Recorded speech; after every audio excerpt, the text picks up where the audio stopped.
Okay, g'day friends. Got a couple of minutes in the traffic here, so I thought I'd address an important subject here, and it has to do with the Hedera Hashgraph decentralized distributed ledger technology. And there's a bit of a myth going on about Hedera, that it's a centralized technology, it's a centralized crypto. And I just wanted to dispel that myth, because in fact the opposite is true. The exact opposite is true. Now, a lot of the people that are spewing this information are of course people that have invested in blockchain technology, and in particular Bitcoin. And there's a few reasons why they put out this disinformation, and it's mainly misinformation really, because a lot of the time I think they're just a little bit ignorant and they're not educated on the technology that is Hedera Hashgraph. Okay, so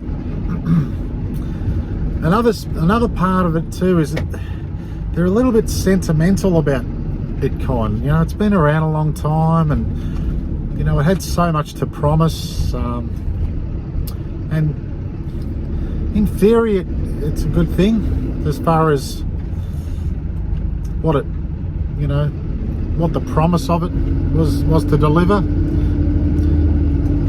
But in reality it's a little bit limited in its technology, and in fact a much more centralized technology than Hedera Hashgraph. And we can go into that a little bit later.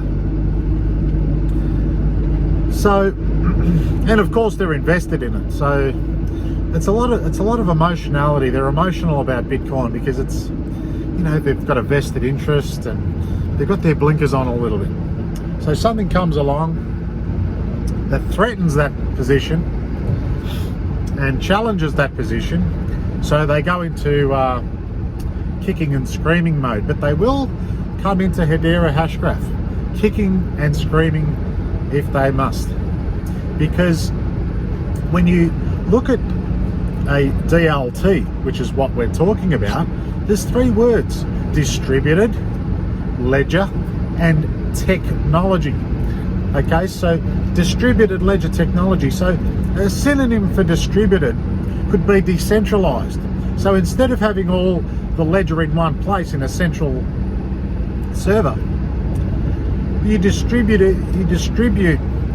that ledger out, therefore decentralizing it, and that is the technology.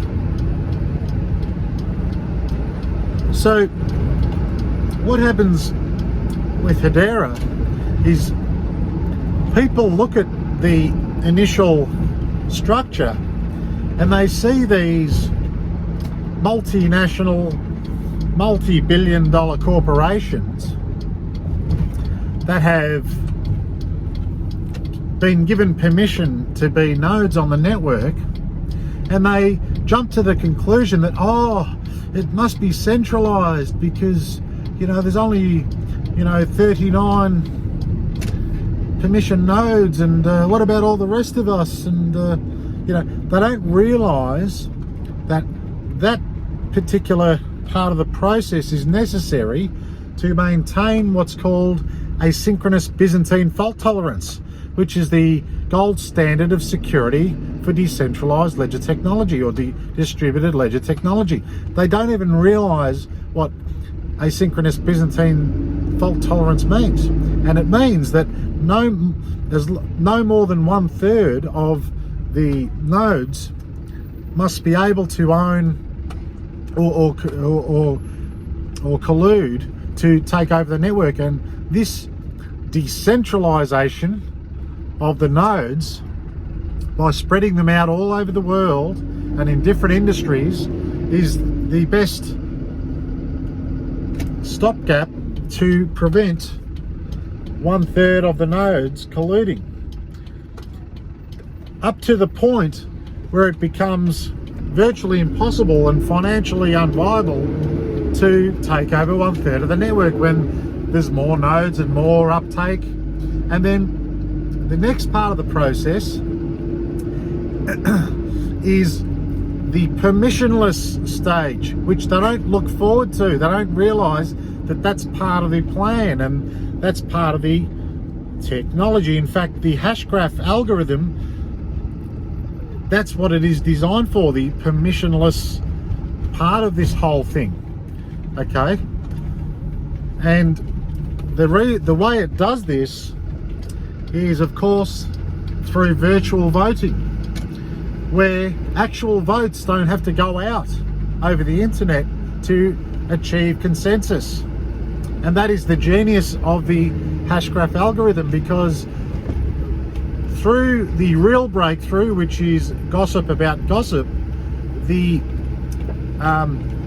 protocol knows exactly how the nodes would vote if they were to, so they don't have to.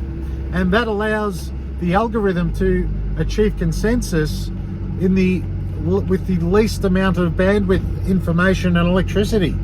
And what that means is that each person on the network with their cell phone can be a node on the network, because the energy requirements are so small and the individual computing requirements are so small. So that allows you and me to be nodes on the network.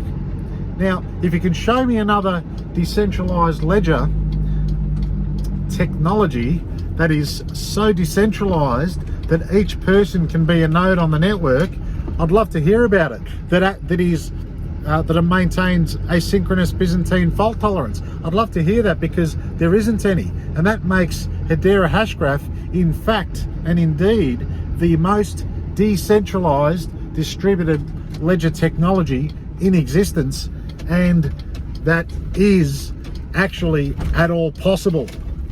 Okay, so listen to all the videos by Lehman Baird that you can find, and hopefully, you know, you can begin to understand how this Hedera Hashgraph ledger is the most decentralized ledger there can be. And you know, if an old truck driver from southeast Queensland can understand this, hopefully you so-called crypto enthusiasts can too. So anyway, until next time, peace.